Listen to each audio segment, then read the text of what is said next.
You can like the pod. This is a pod.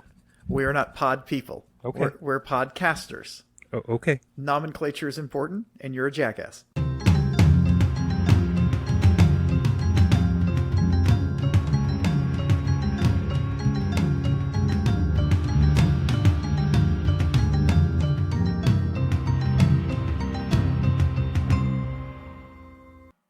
Hey, everybody. Welcome to our podcast, Hav and Charles Talk Comics. I'm here with my co-host and my very good friend, Charles Herring. And as you might notice, weird. I'm doing the open. It's freaky. So as we are prone to do, we have suggested comics for each of us to read, and that's what we're gonna do it again today. Hey, Charles, how you doing? Better now, Hav. I would like to do the one thing you forgot to do for you. I, Charles Herring, am here with my co-host, Javier Gonzalez. I said that. You did not. I said with my good friend Charles Herring. Yes, you did not say your name. Oh yeah, my name's Javier Gonzalez. Hey, yeah, that's right. I mean, you should be able to piece that together from the title, but that's a very good point. Also, this is season 3, episode 9. I also forgot to say that. That's okay. I don't always say that. I sprung opening the show on Hav just before we did this. I was like, hey, so you want to open the show? And he was like, of course I want to open the show. I've always wanted to. I can't believe you've only let me do it like one time in season 1, and then you've taken it over. This is imaginary, by the way. That is absolutely not what he said. I feel bad to imply that, or I've not imply, just flat out lie about it. I threatened to strike. Is what I did if he didn't let me do the open. That was one of my demands. That and revenue sharing, which I found out is hard to share 0 or negative, but still, at least one of my 2 demands have been met. So that's another reason I'm here. No! So Thursday night podcast time, and anything to take care of before we just jump right in? No, not that I know of. There's really never almost anything to take care of. Okay. Well, so we are, as per usual. We are family. Go ahead. Oh, okay. You stopped. I was ready for the whole thing. A cappella. That's what she said. That doesn't make any sense. Think back on what you said before you said the a cappella. Oh, okay. Okay. Well, there you go. But not what I. Okay. All right. You got me. Well played. And it goes again. This is twice in a row. It all goes back to the sex and your penis. Freud would have a field day with you. A field day, I tell you. Well, that's because he was... you don't have to stifle your laughter. You can laugh out loud into the microphone. Yeah, but then I have to take it out, or I feel like I do. No, Freud was a coke-addicted and you don't have to pervert. take it out and let... You know, that's between you and your partner, whether or not you have to take it out. Oh, see, you're accusing me of things. I'm yes-anding the crap out of it. Uh-huh. That's what I'm doing. Sure you are. So, as per usual, or not usually, usually I recommend or suggest the older comic book, and this time I didn't have a prayer's chance. I recommended, did I suggest first? Maybe I didn't last time. I suggested New Avengers Illuminati from 2006, and Charles suggested Survival Street from 2022. So... Yeah, I wasn't screwing around. I don't like to go first, evidently. Yeah. No, I honestly, I did not really know what to suggest, and Patrick had suggested this, and I'm glad he did. I don't know if he was really suggesting that we do it on the pod, but he sent it to me and said, this is awesome. And I said, well, what the hell? Because I was kind of scrounging around for what to suggest, and he was right. It was awesome. But Hav also suggested a comic, the New Avengers Illuminati, and we'll talk about that first. So let me just ask off the front end, top end. I'm going to trying to think of other ways I can say that, and that's it. What'd you think? It was okay. I think I've read it before because it circles around a lot of the stuff I've read. It's more of ancillary material for events. Yes. It retcons some stuff. And we know how much you enjoy that, or filling plot holes that aren't needed to be filled. I know how much you have disdain for that, I think, is by your sarcasm. I do enjoy it. I don't have disdain. A lot of these things that people get oh my God, this is this major plot hole, to me is not really a major plot hole. It's a TV or a movie, or in a comic book. Sometimes they're just things that aren't perfect, just like life. I mean, there are weird shit that happens in our life, and is that a plot hole? It is. Well, some people think there are no plot holes because everything happens for a reason. Well, Charles. and by the way, I absolutely agree with that. Everything happens for a reason. Sometimes the reason is because fuck you. That's why. Well, or because that's the way God wants it. Nah, I'm good with my fuck you. That's why. Okay. All right. Fair enough. That's a good one. That was for you. Thank you. I was about to start. I was like, you know what? I'm going to lean into the.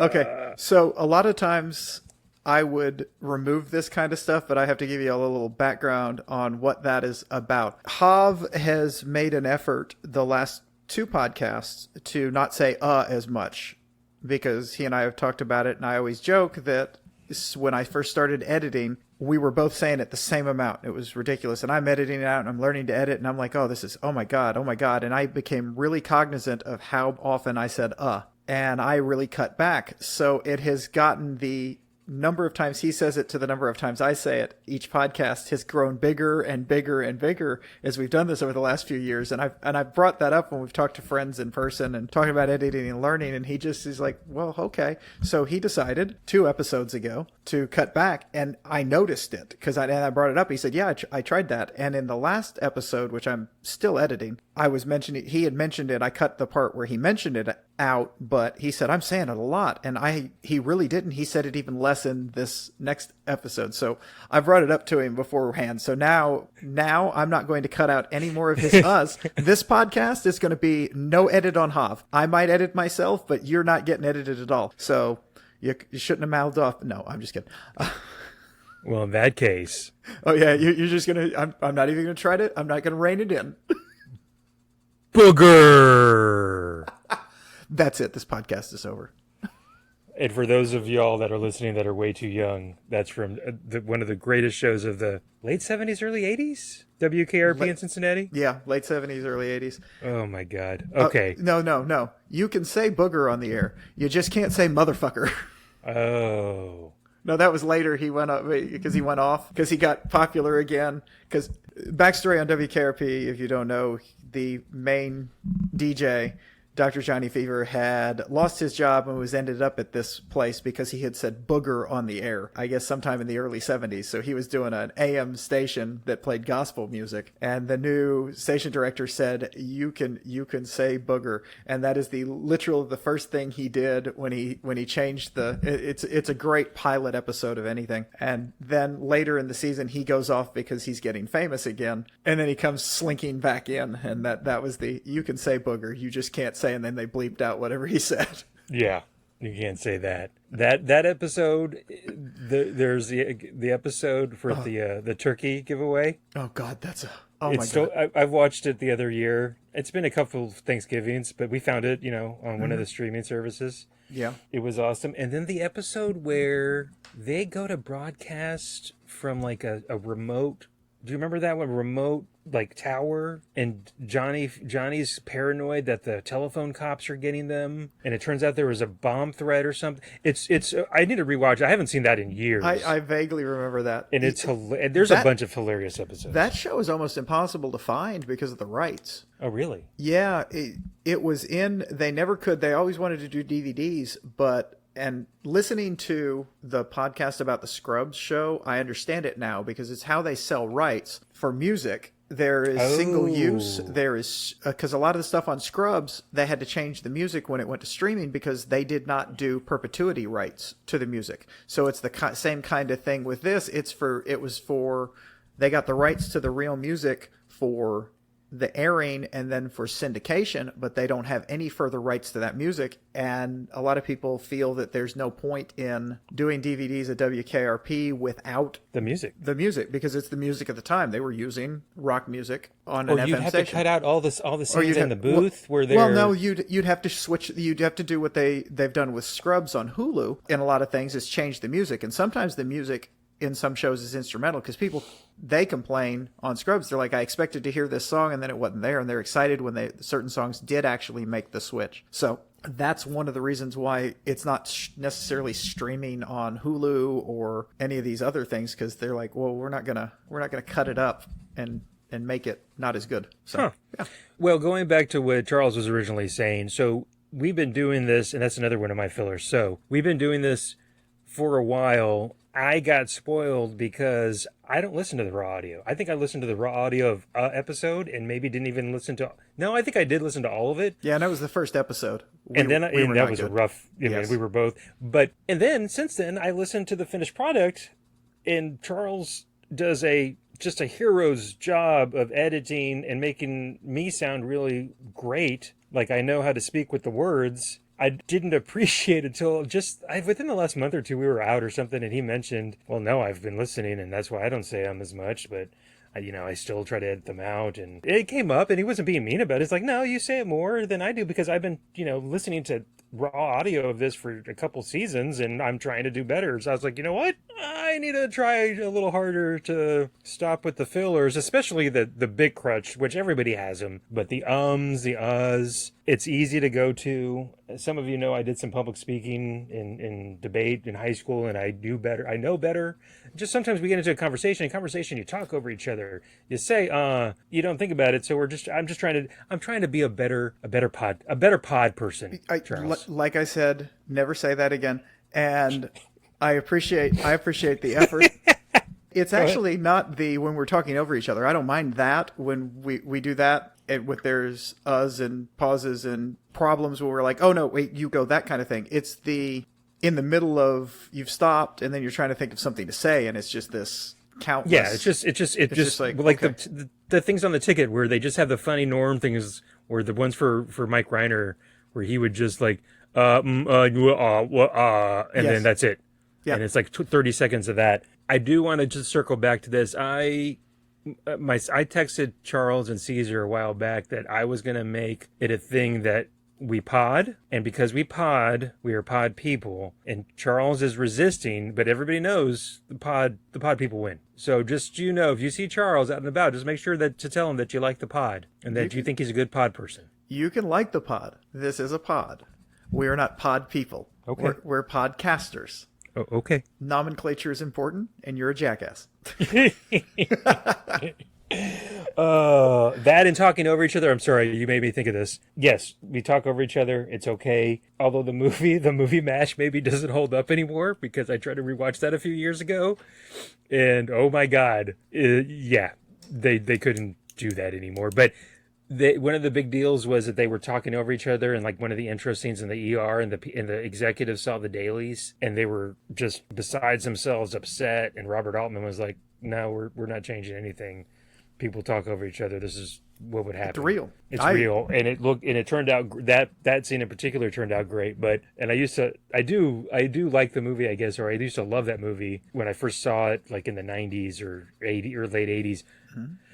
Yeah, you can't say some of that stuff anymore. Well, no, you can't say so, and it's not because you can't say stuff, because you don't want to. Right. It's people it's talking misogynistic. About. It's yeah. It's the racism. Yes. Well, I find it amusing when people talk about Blazing Saddles and you just can't make a movie like that anymore. Well, first off, we don't have to make a movie like that anymore, because we made that movie in the time that it was when it was needed.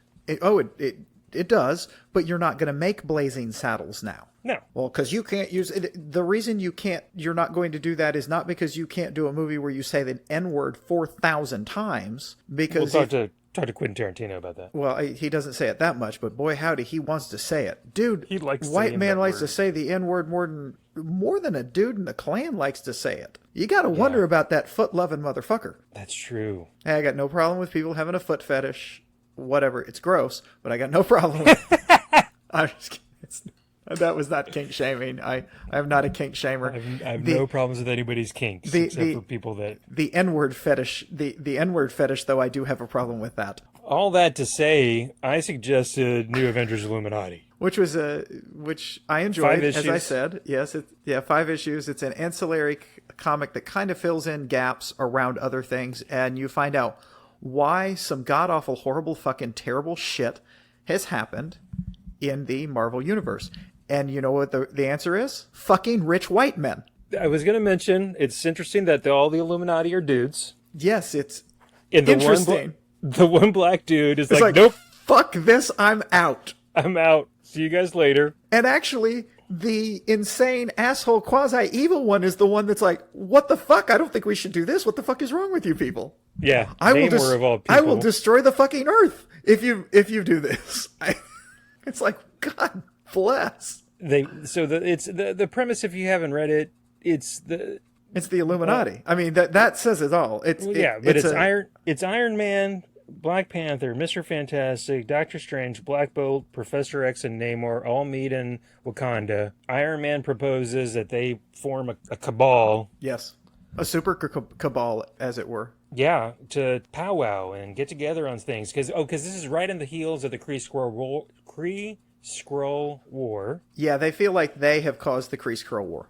That it was their fault. Had they been more organized, communicative, cooperative, maybe they could have stopped some of the carnage. And then I think Iron Man wants to go public with it, and one of them was like, "No, that's not going to work," because the thought was, I think, well, it would help the mutants. Oh yeah, his idea was if they showed that they were all working together, it would do better for the mutants because the mutants are looked at as something different from the superheroes. And Charles Xavier was like, "No, dude, it would do the literal opposite of that. It would bring you guys down to our level, and you guys would be reviled like us." Yes. So they ixnay that, but then the mind reader says, "Let me tell you about human nature." And in the end, like Black Panther says no, Namor's on the fence, kind of, sort of yes, kind of, sort of no, and then yes, and then then hijinks ensue. They decide to put Hulk in a spaceship, so that's why Planet Hulk happened, and which I enjoyed thoroughly when I read that. You get to see them go back to the Skrull homeworld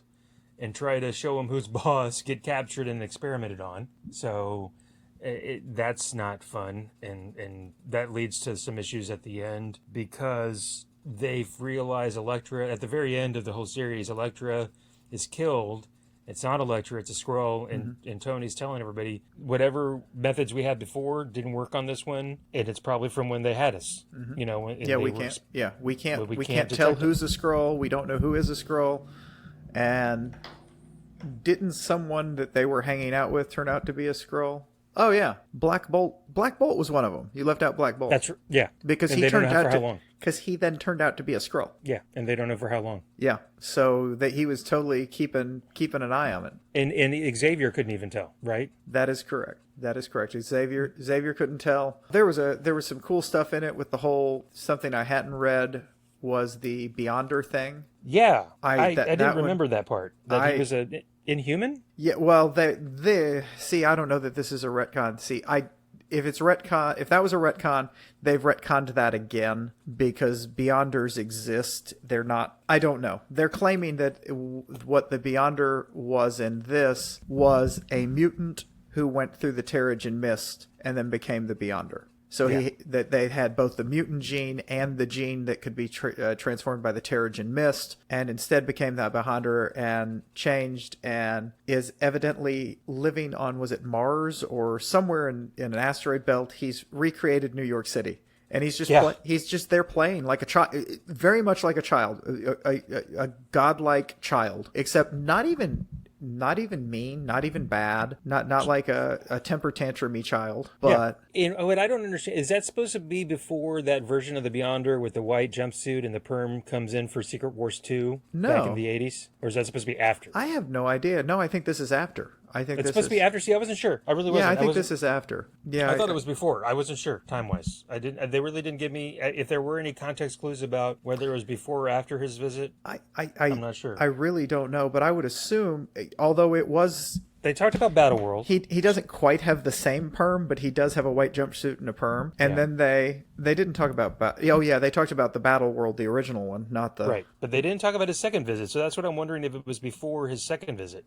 Because they told him to quit it with the New York. Well, no, but he did, and then he brought it back. So I think this is probably after he got his butt kicked out again in the second Secret Wars. Okay, would be my guess. I don't know. I don't know. I'm not going to go back and read the second Secret Wars again. You're gonna. You know what? Now I don't want to spoil it for you. So, ladies and gentlemen, I hate to tell you that this is the last episode of Hav and Charles Talk Comics.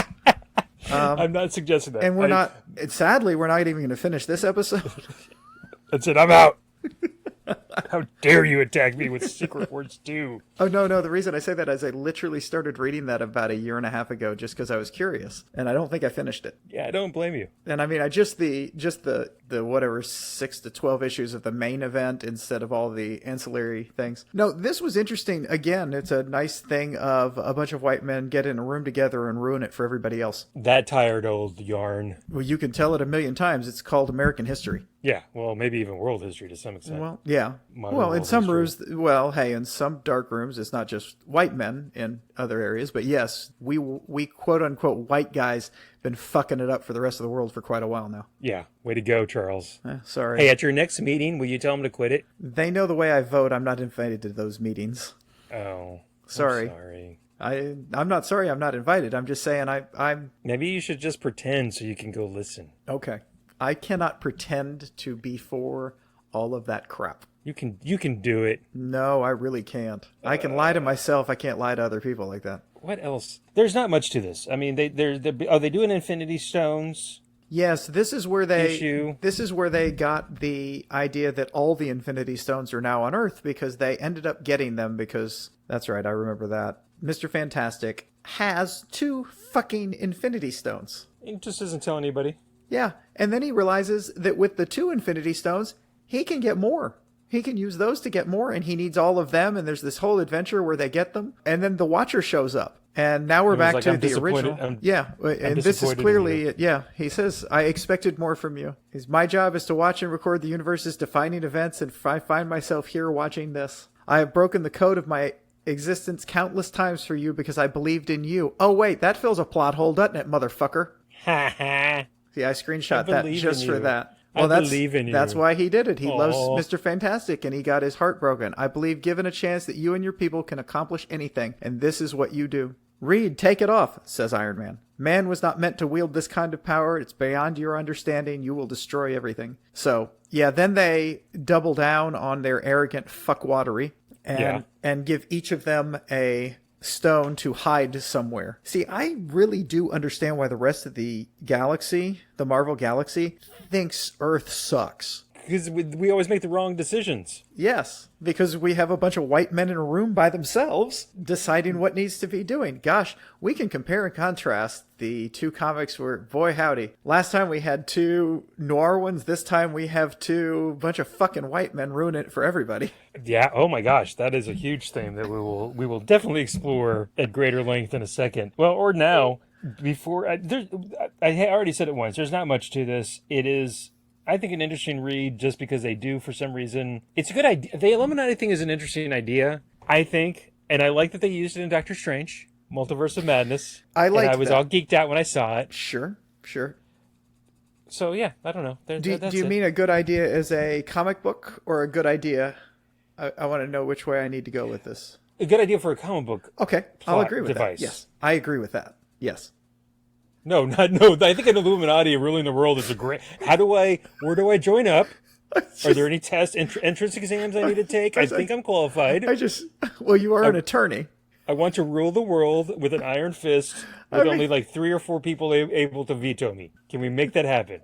Can we have a Pentaveret in real life? Oh my gosh. I mean, the Pope, the Queen, the Gettys, the Rothschilds, and the Colonel with his wee bitty eyes. Are you going to buy my chicken? It puts an ingredient in it that makes you crave it fortnightly. Oh, I love that movie so much. Speaking of movies I overrate. Okay, I gotta figure. Do you think it holds up or not? What? So I Married an Axe Murderer? Yeah. Oh, it does. Okay, because I haven't seen it in years, and I kind of want to see it again now because I've been thinking about it, and we've been talking about Mike Myers and how he did that sharp drop off, and that first big movie of his was I mean, I think that was after Wayne's World, but was that first non-SNL type thing he did was So I Married an Axe Murderer. And evidently he, according to what I read at the time or later, he is an uncredited writer on that. I believe that. Yeah, and it makes complete sense based on a lot of the stuff that goes on, because some of that stuff was just Mike Myers doing his shtick. Yes.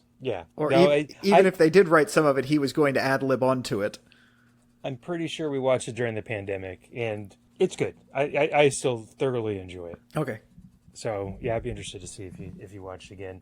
Yeah, look, I I read this when it came out. I didn't remember. I remembered it kind of launched into Secret Invasion, I think. Yes. And I kind of remembered that this explained why Planet Hulk happened, that they were behind that, but I didn't remember the Infinity Stones. I didn't remember them getting kidnapped by the Skrulls. Yeah. I didn't remember them all bitching about their women, man. Yeah, well, you get a group of white men together, and actually the fun part was Namor bitch slapping Reed about Sue. She loves you, you dipshit. Like she turned look at this. She turned this down because she loves you for some ungodly, unknowable reason. Yeah, and he told him, you need to go home and spend time with your wife.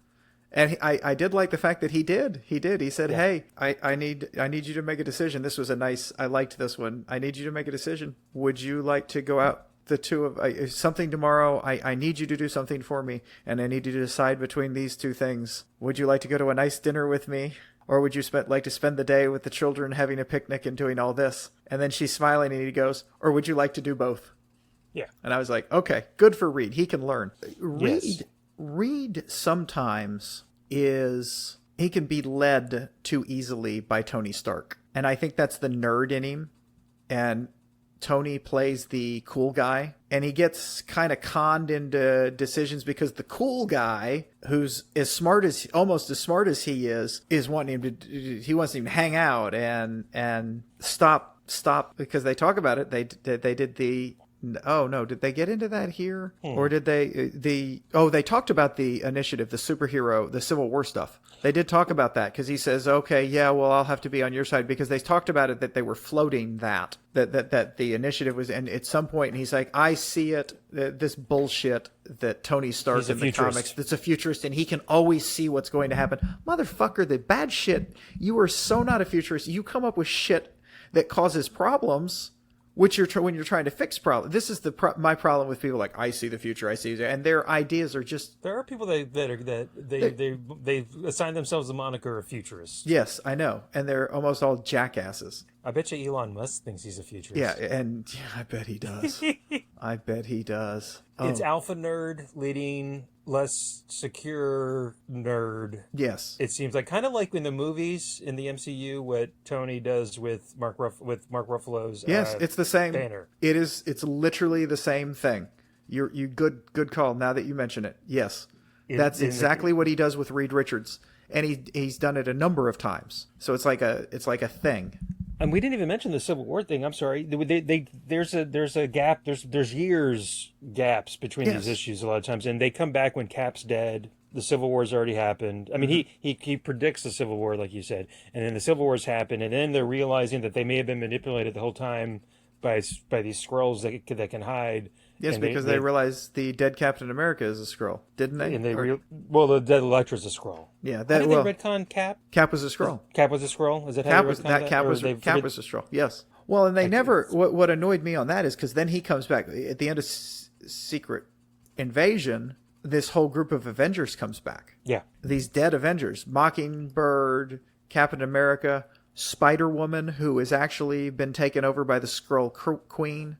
And they come roaring back, and then they're still attacking people like Captain America later after that by going, well, look what you did during Civil War. That wasn't even him. And it does kind of make sense why he kept pushing it. Because don't get me wrong, Captain America absolutely would have been on the side he was, but some of the decisions he made fomented this war even worse. Yep. The battle. I mean, Tony Stark is always a half step away from pure unadulterated fascism. I mean, he will, and that's the same with anybody that owns an arms business just breathe on them hard and they will go full blown fucking fascist. Have you come close to suggesting Secret Invasion? I thought about doing it because they were doing the show. So yes, I've come close, except that, I'm not a huge event person. Yeah, and that is a huge event. But you suggested Civil War. I'm just going to point that out. I know I did, and you regretted it. I did, and I still do. Look, there's not much to talk about I don't have many more notes on this. Okay. Really. No, I mean, there's 5 issues. It's a quick read. Yes. It's an incredibly quick read. Yeah, but it is definitely, you had best have read a whole bunch of Marvel comics if you want to read this. You ain't going to get it. You have to know shit. I almost think it cuts both ways, because I think if you came to this in 2006 and you're reading about the Kree Squirrel War, and now with the access to everything online, it might make newer, younger reader think, oh, I can go read the Kree Squirrel War. I can go read Planet Hulk. I know I don't have to worry about younger readers listening to this podcast, but just in case I do not go read the Kree Squirrel War. You should read Do it. not do that. You should read Planet Hulk. Trust your Uncle Charles. Your Uncle Hav is lying to you. Read Planet Hulk. Planet Hulk is good. I've got no problem with Planet Hulk.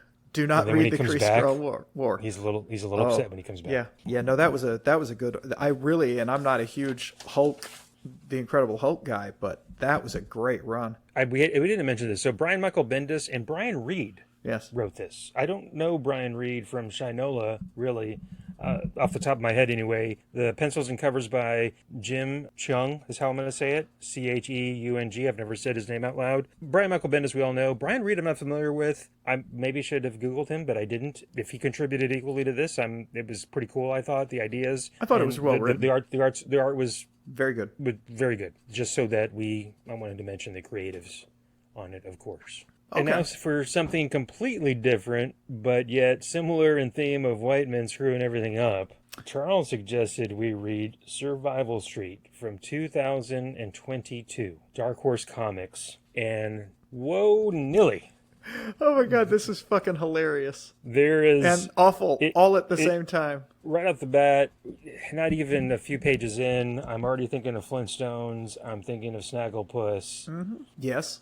It is using... It's called Survival Street. It's not... They didn't license Sesame Street, but it's pretty darn close. It's puppets. It is a puppet show that was Sesame Street, and they live in a world where corporations... They took... Citizens United, and they said, okay, they're people. Since they're people, they can run for office. And then they crammed their way in, and we live in a dystopian hell of corporations literally running everything as corporate people. So corporate personhood. They said something at the beginning where, it was a 13-3 Supreme Court decision magnifying Citizens United, like you said. So then the corporations run for Senate. I think all the state legislatures are controlled by corporations. Uh-huh. A vast majority of the Senate and the U.S. House of Representatives and U.S. Senate are now like Disney. Yes. Whatever, name a corporation, 3M, Dow, Monsanto. So guess what? It's not good for real individuals. Oh my gosh, what a great premise. Yes. And go ahead. I feel like this was great. It really was. Thank you, Patrick. That great suggestion. So go ahead. Sesame Street, and there's characters. There's a brilliant. They did kind of some stuff when they're introducing them, and I only screenshot two of them. One of them was one of the characters is named Herbert, brought to you by the letters P, T, S, and D. Yeah. And then Hippie, giant ball of helpful sunshine. He's a giant hippo puppet. So while you're going through them real fast, so Herbert, PTSD, he used to be Corporal Fairness, but he very much reminds me of Grover. Yes, and now he's Corporal Punishment. Yes, and then Hippie, I think it's supposed to be an analog maybe for Big Bird, because he's always happy and cheerful. Yeah, that makes sense. Yes. Who else we got? Gurgle is the one that has the sugar fixation. Yeah, Cookie Monster, of course. Yeah. You have Tom. No, Troll. it's an ice cream. It's ice cream. Yeah. There you go. So it's not cookies, it's ice cream. Tong the Troll is, of course, Oscar the Grouch, I think. And then Birdie is codename Puppet Master. I think it's supposed to be Ernie, and their ex, Bert, is now that talking head. Oh my God, I didn't get that. And they were lesbians on the show together. Oh my God, no, they were roommates. Settle down, they're not gay. Caesar will tell you that. There's one thing that says, "Welcome to Scissortown." Oh, is there? Yes. Okay, they're not fucking around. All right, it's the Birdie, and I forget what the Fox, and it's Guy Fawkes news, like from the remember the 5th of November V for Vendetta crap. No. Not crap. Not that it's crap. Well, it's not. That's not V for Vendetta. That's English history. It's English history. Guy Fawkes tried to blow up Parliament. There you go. I just wanted not to correct you, but I mean, it was in V What for is Vendetta the- too. Why haven't what we is read the- that? Okay. Birdie and what's the? It's going to kill me. I have everything written down and I can't find this. You'll be surprised to hear that I have nothing written down. Irma and Birdie. Irma and Birdie. Okay. Instead of Yeah, Bert that's and Bert and Ernie. Ernie. Okay. Did not catch that. I just burned through this. I was reading, I was enjoying it. I wasn't paying that much attention. It was just... I immediately started taking notes. There was Welcome to Florida, sponsored by Pornhub, on a billboard. Yes, that was awesome. The son's president is President Junior. I think Yes. he gets killed later. Oh, yeah. This was clearly... Reading the stuff, talking about it, this was written in response to Trump. Oh, yeah. A lot of this was written in response to the Trump presidency. There's a Jimmy Woods Memorial Hospital. There was I screenshot a one of the covers for cover number 1, Dark Horse Comics Survival Street. The ABC team's teaching late stage capitalism a lesson. Wow, nonstop action brought to you by the letters F, U, K, and D. Yeah, I saw that. I loved that. The NRA is a big player in this, and there's a guy with a French name that's in charge, like that LaPierre guy. Mm-hmm. Their NRA is the Weapons Retailers of America, the WRA. And it's a complete stand your ground city in Texas, and anyone dueling is legal, and you are right if you win the duel. And when they go after them, they capture the guy and they drag him out and get him on air to start screaming and crying like a little bitch, and then they kill him because. Right, they do kill him. I think, he gets They're trying to get. I think it's Herbert. And PTSD. Oh my god, yeah, he's obviously gone through some stuff. Oh, right? he's gone through some stuff. Yes. Well, they have his whole backstory of coming as an immigrant to America and not being able to get a job, and then getting lucky being on their Sesame Street show, whatever that was called. I can't remember it.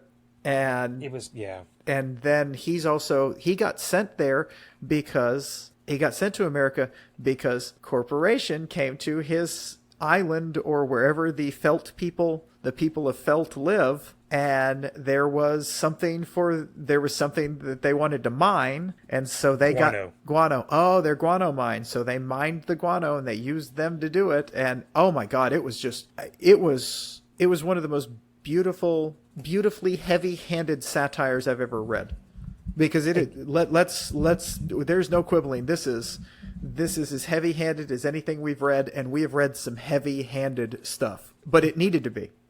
Yes, it's heavy-handed, but still very well done. No, that's what I'm saying. It was great. The way, if you're going to use puppets for this, you have to be that heavy-handed. They jump around because it's not just. I mean, it's a story of immigrants. They talk at one level at one time. They can compare them. The guano being mined, them coming over immigration wise. Well, first they're slaves in their own homeland, having to mine this stuff. Yeah, they get it because that happened. They end up being slaves, sort of. They're workers, but yes, like a banana republic almost. It's a third world work regime type thing. It ain't good. There's also analogies to the Jewish experience here in the United States, going into the entertainment industry, and there's talk about them, why they're... the African Americans go into the... Everybody does. I'm just saying that... immigrants go into entertainment to become part of society. Yes, and then they talk about, like the Jews, you're correct, with that they're all... Why there's so many of us. Yes.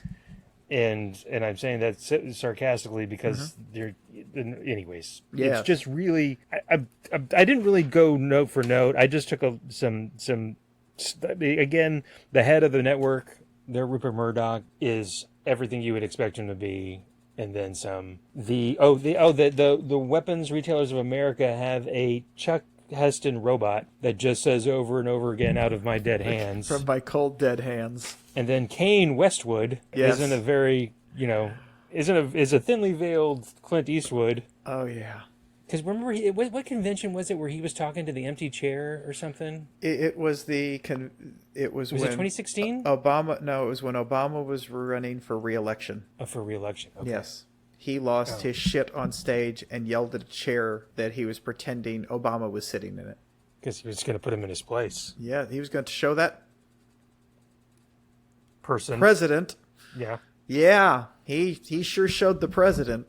It was just like, oh my God, who the fuck? Well, it's Clint Eastwood. Of course they let him do it. Dude. I never watched it. but I haven't. I'm trying to think if I've watched Clint Eastwood movie. Maybe I watched Unforgiven since and once, Dude. But I don't think I haven't sought out to watch any Clint Eastwood stuff. Yeah, they lost me on. He lost me kind of on Gran Torino. I heard that I didn't watch it, but weird. Well, it was Angry White Man, and was he telling some Hispanic kid to get off his lawn, or was it a Filipino kid? I forget. I thought he was. I haven't seen the movie, but it didn't interest me. I heard it was from a movie standpoint. I heard it was good. Like, you know what I mean? Yeah. Art and anyway. I got you. Yeah. I'm picking up what you're putting down, baby. All right. It's all good. It's all good. I got you. Milos in this is a thinly veiled Elmo. Milos refers to Milos as himself in the third person. He has stayed in the business and is independently wealthy, but at the same time helps them. Yes. When it really comes to crunch time, yes.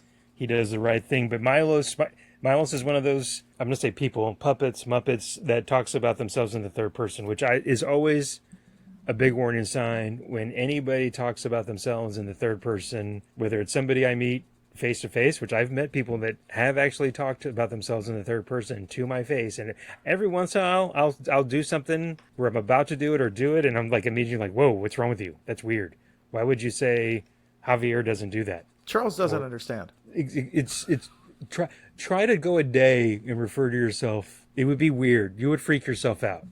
So the people that actually do that, that's got to be some kind of barometer or test for some kind of narcissistic, overinflated self-worth. So thing. the name of where the people of Felter are from is Manamanam. That's right. Snuffleupagus Islands. Yeah.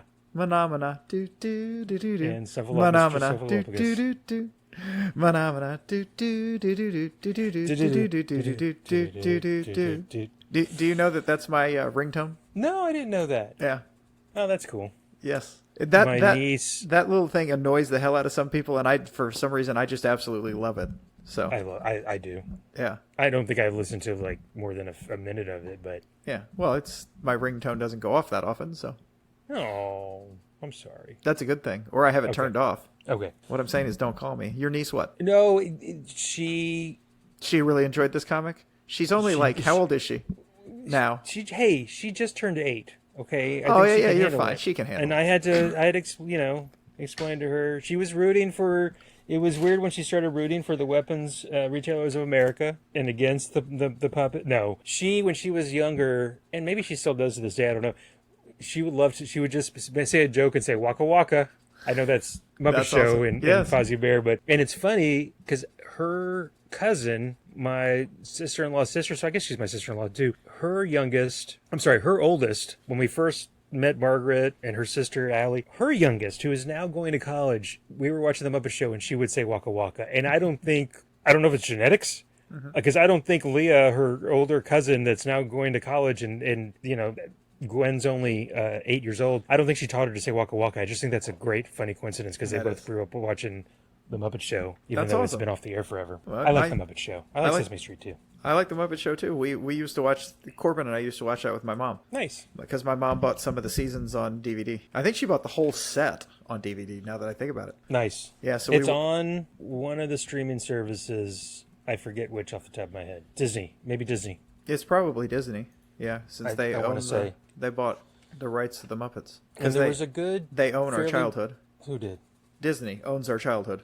Oh, pretty much. Yeah. They don't own Bugs Bunny yet. I'm fine with that. I'm not. Oh. No, I watched it. I like the Looney Tunes. Yeah. There was a recent Muppets Halloween movie that was pretty good. Pretty recent, last 10 years. That actually was pretty okay. Okay. I mean, for kids, but still pretty okay. Gonzo's a big player in it. Hey, the Muppet movie they made was it Jason Segel? Yeah. That one he made, that was awesome. One of my all-time favorite Muppet things is now, am I a man or am I a Muppet? I don't know that I've seen that movie. That you haven't seen that Muppet movie?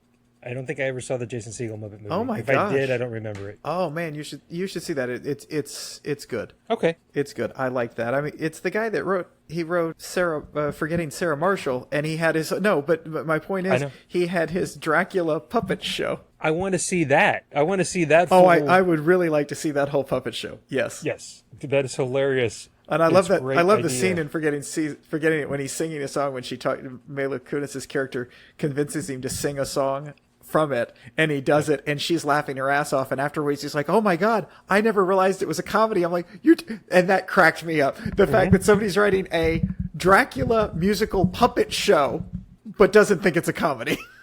Yeah. Hey, I was like, oh yeah, that makes more And that sense cracked. now. She cracked it for him. I can't quite figure this out. Oh wait, it's a comedy. Yeah, he was like, it made a lot more sense when I figured out it was a comedy. I was like, really? Good for you, buddy. Actually, he could have written it straight and with no comedy in it, and it would have been a comedy anyway. Yes. It just probably wouldn't have been a successful comedy.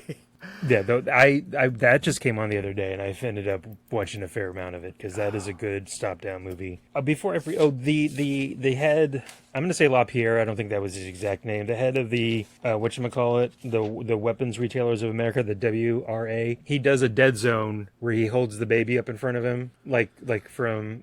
It's from the Stephen King book, but also the Christopher Walken Dead Zone movie that destroys that homicidal, apocalyptic wanted president from ever happening. Which I like that. That had to have been done. Yeah, obviously they did that on purpose. I'm sure. I have no idea what you're talking about. You've never seen The Dead Zone or read The Dead Zone by Stephen King? No. Oh, you should watch that. I have never read a single Stephen King book. And I think I've only read a few. The only TV show I've seen, the only movie I've seen is Shawshank. You've never seen The Shining. We have had this conversation literally. It's still shocking dozens to of me. times. You and Ryan. Why would I see The Shining? You don't like horror movies? Yada, there you yada, go. Yada. So in the Dead Zone, there's this candidate. Michael Sheen is playing the southern, maybe governor or senator that's running for president, and what's his face? Christopher Walken comes out of a coma. Can now, when he touches people, can see the future, their future. Okay. And he touches this candidate, and this candidate's like, for the love of her, because Jesus Christ commands it, I'm launching preemptively on the Russians, and he starts World War III. Oh.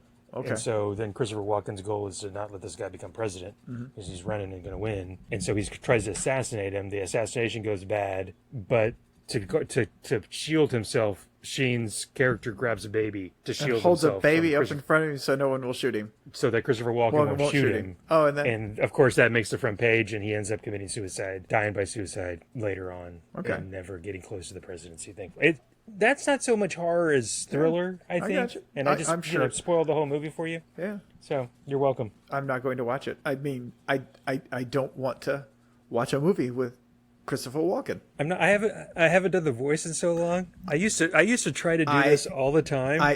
I did not know if I could find it. I don't know if I have. You're talking to my friend you're talking about it all wrong. You gotta pause at weird spots. I can't. Oh shit. Anyway, it just the inflection sometimes where he what is the pauses makes no sense whatsoever. The Foo Fighters. There is a when what's his name from the Foo Fighters? Dave Grohl? Dave Grohl tells the story that he asked him when he was hosting Go ahead. Yeah. SNL. So was the emphasis the emphasis the Foo Fighters? And Grohl says, well, fighters, because and then and now the Foo Fighters. The Foo Fighters? You're like, what is going on? Dude, his monologue from Pulp Fiction is awesome. I feel like we're making fun of the man, and I am not. Christopher Walken is amazing, and that national treasure. Absolutely. And that speaking of Tarantino and the N-word, Christopher Walken in the what is that movie? Tarantino didn't direct it, he wrote it. Christian Slater, Christopher Walken plays his dad. Not Romance in the Zone, True Romance. True Romance. Best Tarantino movie. Okay. I've seen it once when it came out. It is one of that's unfair. I won't say it. Now we're going to get mail now. Put in the notes that we criticized Christopher Walken, Tarantino. Well, I didn't criticize. I'm just saying this I love that movie. I can't believe you've only watched that much. I love that movie. It is violent as shit. And this scene where Walken is talking to... No, Walken didn't play his dad. Shit. He played the gangster who kills his dad. I think, yeah, he plays the gangster who killed his dad. It's the back and forth between... and Dennis Hopper played his dad. Dennis Hopper plays his dad. Yes, and there's a scene between the two of them where Dennis Hopper is talking about Sicilians and uses the N-word, and that causes the Sicilian to... The gangster Christopher Walken to kill him. In that thing, they wanted the gun pressed right against his head when they pulled the trigger. So they set it to eject out, because you can't do that. So they had to make the gun so it ejected out. They didn't realize it was still going to jack the round when they pulled the trigger. So it whacked him in the head. So when Hopper goes down in that shot, it's because he got popped in the frickin' forehead by the gun recoil. Oh my God! That's even. I mean, I'm sure it knocked him. Yeah, I'm not sure if it knocked him out, but it whacked. Was there blanks in it, or there wasn't were blanks anything in it? There were blanks in it. Well, no, even it was blanks so that fires. Close, it has to be a certain type of blank and all that. Well, that's what I just explained. It wasn't coming. The blanks fire. You can't put it up. So it's a gun that it fires out to the side. But then it racked it. You see, settled down. Yeah, I got you. The recoil, it popped, and you can see it. Is that when you can see it when he pulls the trigger? I only saw it once. Is that when Dennis Hopper's talking about maybe some people came over and from Africa? Yes, that's exactly what he's, and that's what gets him to kill him. Okay. Yes, I said it's a Quentin Tarantino movie. That you got to use the N-word. It's a fetish. Brad Pitt, or he's just a. Oh God, that was the Brad Pittiest Brad Pitt of all Brad Pitts. Just on the that was the bong with the little honey bear. Honey bear. I can't believe you've only seen that once. I swear, I think if I saw it more than once, it was only twice and in the 90s. Oh my God! Or late 80s. When did it come out? That early 90s. Well, the thing is, I don't think Cindy hadn't seen it. So I think I showed it to her a few years ago because I hadn't seen it, and it holds up. Because I remember loving it. It was, you talk about a stop down movie. When it was on cable, I would watch it. I just, wherever it was in, I was like, okay, I'm watching this movie. Christopher Walken stop down movie for me. Joe Dirt. You're talking to my friend all wrong. It's just a terrible, great movie. Fatboy Slim video. It really is a terrible, great movie. Yes, that was going to bring that up. The dancing. Oh, that is my the gosh. most. I'd never seen that video. I was in Vegas. No, this was really weird. It was a surreal moment. I think I was at the Paris casino. My buddy was playing something. I was just hanging out, and I looked up at a TV. So obviously no sound, a TV over at a bar, and Christopher Walken is just dancing, and I'm like, what the? And I didn't even know he was a dancer, and that's how he came up. I find out this later. Broadway. He was a dancer, and I'm watching him go, and I'm like, holy fuck. And you got to understand, I'm half in the bag. I'm like, what the hell is this from? Did somebody slip me something? What am I watching? I bumped Jason, and I was like, do you see this? He's like, oh yeah, it's a video. I'm like, holy shit, he can really. He's like, yeah, he's really good. Fatboy Slim video. Yeah. Fatboy Slim video. And then the other thing I got, well, first, he's had multiple great sketches on SNL. Of course, the cowbell thing, but anytime he did the Continental. I was going to say the Continental is. Oh my gosh. They did it at least 3 or 4 times. I don't think there's a bad one. No. I think they're all great. Well, because they're all the same. And now at some point this weekend, there's going to be a binge of SNL Christopher Walken now, because Dad, I just want to dance. I mean, has he won any like prestigious awards? Like they give out like the Mark Twain's for comedy, right? Yes. But isn't there like a Kennedy honors for like just contributions to? I don't know. I'm sure there is entertainment. I don't know what he's won, but no, he's Oscar winner. He won the Oscar for Deer Hunter. Outstanding. Maybe? I don't know. Yes, he probably got. I can't imagine. He got nominated, didn't he? I'm sure. I want to say Oscar winner. He was also in a movie that I cannot find for not free because you pay for the streaming, but I'm not going to pay. Do you remember a movie called Brainstorm? Yes, I know of it. I've never seen it.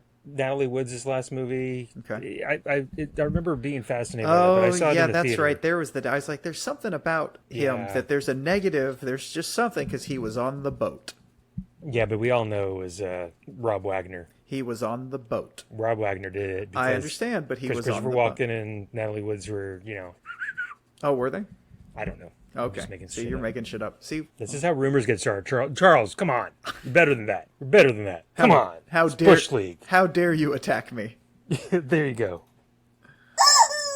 Okay, so we had some bunny Survival trails. So we did read a comic book. Well, they were short. This was incredibly dystopian, so I did it again. This was unbeknownst to me. Although, yeah, I knew it because it literally in the synopsis said it was dystopian. So Yeah, I'm back on my Survival Street. I'm back on my dystopian kick.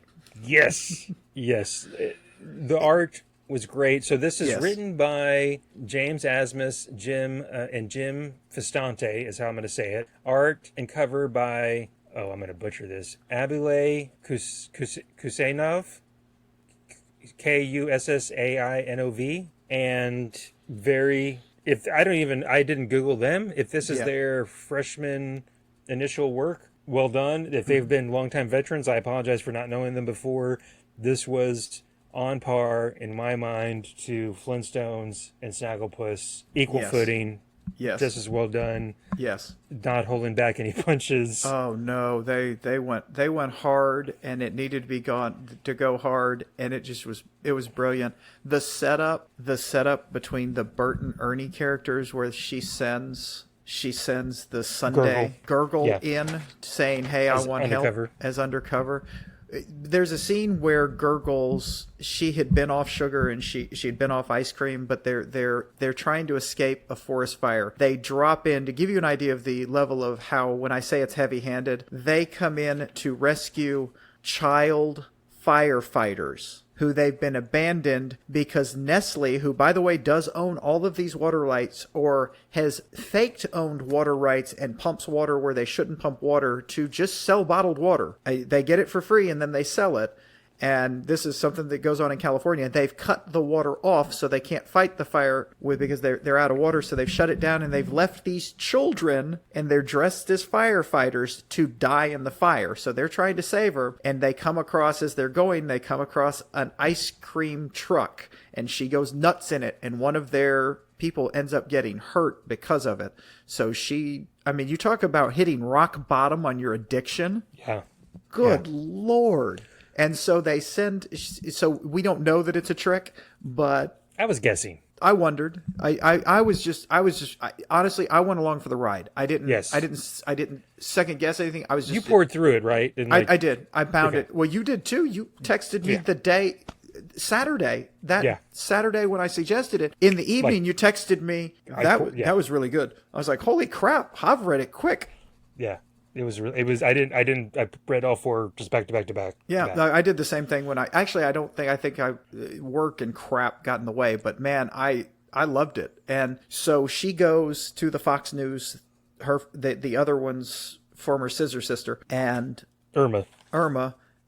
And Irma says, yes, you can come in and you can come on the air and we'll get you, you'll be fine. We'll rehabilitate you. You'll have to tell them,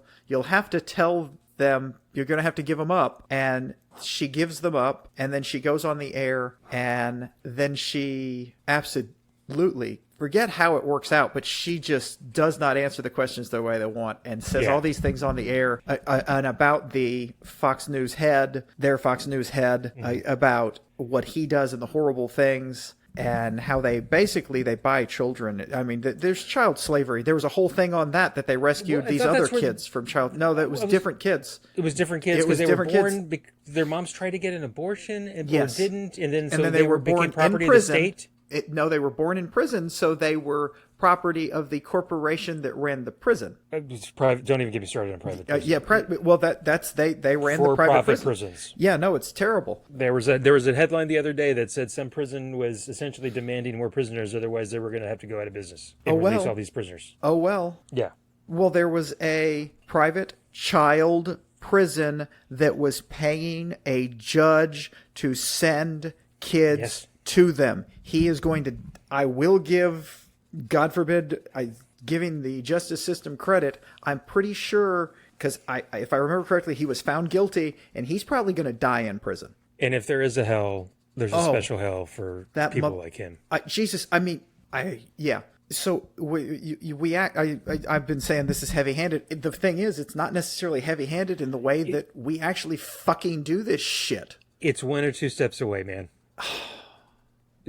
And this is, this comes out in 2022. It's not like, look, an ex-president just tried to overturn and try to stage a coup.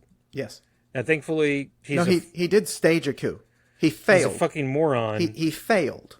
Yes, but if you would have told me that there would have been any kind of coup attempt in the United States 10 years ago, I would have said, okay, whatever. Yeah, but there were a bunch of us that said that when he got elected that he would probably do anything, including that, to stay in office. And sure enough, he tried that. And did you see today? He's talking because he's about to get hit with the January 6th stuff. And I don't know when that's coming out, but that's coming out. Plus, he's about to get hit with the Georgia stuff because they're about to file on that in August. Well, they're indicting the Michigan fake electors. The Michigan or fake they electors. Indicted. I forget. Michigan indicted them, and he posted on his fake Twitter. I want to say his slightly less fascist at this point Twitter. Anyway, when they come after us, if they continue to do this to us, we're going to do to them things that have never been done to anyone. And now he's always been off the reservation, but at this point, this is the guy that those poor African American kids that were accused of that murder in the Central Park Five. Yes, the Central Park Five, that he said they should have gotten the death penalty. And stood by it even when there was DNA fucking evidence exonerating them, would not back off, would not say I was wrong. Can't admit that. Did you know that? I wonder why. Did you hear that one of those young men, I think they're older than us, is now got elected to office, and I don't remember exactly what the office is in New York City. Yes, I did read that. That is you talk great. About it's incredible. But, okay. Well, that's a lot of politics. You're welcome. Mark your bingo card if you're playing at home. Just a lot there, but I don't care because this comic book, Survival Street, it's going to push your buttons. It's worth reading. It's, God help me, it's actually a fun comic while you're gritting your teeth. You almost had to have it. In order to do this in a comic book, you almost had to fucking do it with puppets. Yes. Fuck, you had to use Muppets. Yes. I don't know how, if you'd have run this, it would have been such a darker, because let's be honest, it was dark as shit. But if you'd have done this, you couldn't, there'd be no laughs in it if you had not had Muppets. We didn't even talk about the Mr. Hooper character, Mr. Oh God, the Master of Disguise. That was the joke. Mr. Burton. Mr. Burton. Master of Disguise. He was such a bad disguise. I mean, He would go in as disguises. He went into when they were going to rescue the first set of children from slavery, that they were going to harvest their organs. I mean, we found that out. Yes, and they were going. It was a fucking slave. It was a quote charity. It was a fucking slave auction. I mean, they're checking the kids out. Yeah, so they could harvest their organs. Mr. President Jr. was running. Yes. Who eventually gets killed. Yes. And that was the thing, because they got to go after these people because they murdered the president in cold blood. Well, that was the whole trap that they set. When she told them where they were, it was actually they sent him to because that's where he gets killed. It was a theme park. And they sent him out in the pink hippo outfit, and that's right. And it says, "Don't shoot, talk to me." They don't talk. They shoot him immediately. Yes. They take off his mask, and it was the president. It's President Jr. Yes, it's President Jr. because they put him in the hippo mask, and he says, "Oh, we just want to talk." Well, yeah, and it's like it's either it's on his chest or it's over the loudspeaker. I think it's written on him. Yeah. I think you were right. So it is really well done. This is I'm gonna do. In fact, we probably spoiled too much of it, but it's worth the read. Read it. Fuck it. It's worth it. It's still worth it. I'm gonna do Hobbs five-star scale, and I've never done a 5-star scale, so I'm gonna give it a 10 on his 5-star scale, which is, I'm pretty sure that's as high as his goes. 5 stars and maybe a moon. And a moon. 5 stars and a moon. It cannot recommend. If you haven't read Snagglepuss and the Flintstones, oh God, yeah, that we those did should definitely be read. This would be a good trilogy to do. Do Flintstones, Snagglepuss, and then this. I got it. I have to be honest with you, though. Snagglepuss and Flintstones give hope. I mean, when you read the Flintstones, it is all about hope. When you read Snagglepuss, there is hope, and there's other end, and that things can be better. Some of it doesn't end so good for some of those. I understand. No, I understand. But there's bad. I'm not saying that. But the underlying of Snagglepuss and of the Flintstones is we can do better. I didn't get that out of Survival Street because there are still good people out there. Yes, there are. Obviously, there are. There are, Mr. Burton's a good person. Yes. One of the guards says, "I grew up. I'm sorry." Oh, I grew up. You were fair play. I grew up, and yes. And then he shoots the other one because he's lying. Yes. Oh yeah. He's like, "He'll tell who's lying." Anyways, yeah. Oh my lord. So yeah, there's all that. It's a nice pick me up. And again, you should read this to your elementary school. No, it is not kid appropriate. No, don't read it to them. If they're in elementary school, they can read. Just hand it to them as a comic book. Yeah, there you go. Read it. So who is your friend that wants to get comic books for? Yeah. So James. James, his daughter That's a joke. is into comic books. I don't think this is the right time for this. No. In fact, I'm so worried about it. Like, I'm like, even me, like, maybe I'm too, or I was like, I don't know if this is appropriate. What? And I know it is. It's fine. It's plus For I look us, back at some of the. For us to talk about? No, for me, like when I'm buying comic books to give her, because she's like in early elementary school or elementary school. Well, yeah, she's 8. I think she's 8 also. This would not be appropriate for you to buy an 8-year-old. No, I know. Thank you. No, Thanks. I don't. Just get her. Just get her the first run of Jessica Jones. Yeah, no. Yeah, Stumptown. I was going for Stumptown next. Yeah. Preacher. Oh my gosh. Have her check out Preacher. Although for his birthday, his daughter was there. We watched Jaws. You've seen Jaws. I don't think I've seen the whole movie altogether. It's not a Stephen King. No, I know. I haven't seen the whole thing altogether though. Okay. Anyways, I've seen enough of it to get the references. Oh, lotsy da, look at you. Yeah. All pop cultured. Yeah. I guess we didn't get any mail. No, I'm sorry. And Ethel just looked at she wants to chew the crap out of the chicken now. Cool. Hey, so I guess this is the final podcast, or are we going to do it again? We're going to do it again. Well, hold on. It depends on what you see. No, I'm just kidding. Well, the other so besides Secret Wars 2, before I forget, because I would not blame you if I suggested that, you could just say, you know what, fuck you, we're done. No. I don't want to talk to you for at least a month, and you think about what you just did. I have told you I will read whatever you tell me to. I'm fine with that. But you have to bear the consequences of me reading what you tell me to. Marvel had Secret Wars 2, and then around the same time, well, maybe more mid to late 80s, maybe even after Secret Wars 2, DC, when I was into Justice League, that Justice League International I had us read, they came out with this 12-part series called Millennium. It might be worse than Secret Wars 2. No. So, you know how, I wonder, are there comic books that are so bad they're good or worth reading because they're so bad? I don't know, but eventually we may come to find out, because we might, I don't know. That's for another day. I know what I'm suggesting, though, for next time for us. Are you ready? I see your middle finger. Thank you. I am ready. So, would you like to go first, or would you like me to let you know my suggestion? Why don't you go ahead and go first? Since you almost always do, and I forced you to open the show. You did force me to. Just, ladies and gentlemen, I'll all the cards on the table. He said if I didn't do the cold open with no rehearsal or nothing, he was going to edit this to make me sound even worse than I already do. No, it was fine. I really enjoyed it, actually. Good. I can't believe I forgot to introduce myself. I just thought that was funny. That was funny. I'm going to suggest a 3-part Superman arc from 1988. Okay. That's called the Supergirl Saga. Okay. But you'll see. I really haven't read this. I think I reread it about, this is going to sound so weird, in the early 2000s. I just remember really enjoying this. And it came to mind, as we've talked about, James Gunn has taken over DC, doing the new Superman movie, casting it. The whole thing about Superman doesn't kill, Superman has killed, all that stuff, Snyder stuff, all that jazz. I'm interested to reread it. It's only 3 issues. It goes from Superman to the Adventures of Superman back to Superman. So Superman number 21, Adventures of Superman 444, and then Superman number 22. I'll send you the screenshot from the DC app. Okay. Yeah, show me which ones those are and I will read them. So that reminds me, I have watched the first 3 episodes now of the new My Adventures with Superman on HBO Max. Oh, how is it? I love it. I love it. It is okay. It's more of a younger cartoon. It's not like Harley Quinn, but it is awesome. Just absolutely adored it, because I do love a good Superman story. I saw I got good reviews. I'm glad you endorsing it says a lot.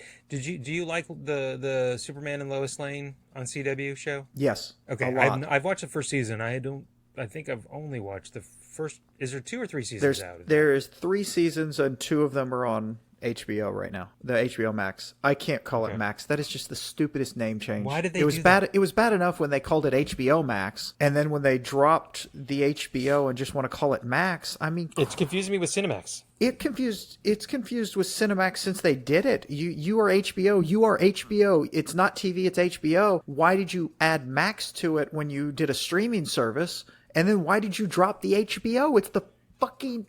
This drives my marketing brain nuts, and I was going to say, I would love to genius. I would love to be in the room for the justification of this shit, but it's just you have a known liked brand. Yes, but we're Discovery now, and Discovery's got all this. Dr. Pimple Popper. What the fuck? I mean, people are going to flock to it. I know you have too much going on with your. You think you're special because you've got all this. Oh, I'm trying to come up with the name of the wires. I was doing a bit and I just lost it. I'm sorry. Anyway, yeah, the Wire or Dr. Pimple Popper, which is more important to push. So anyway, watch My Adventures with Superman. I do have a suggestion. It is also DC.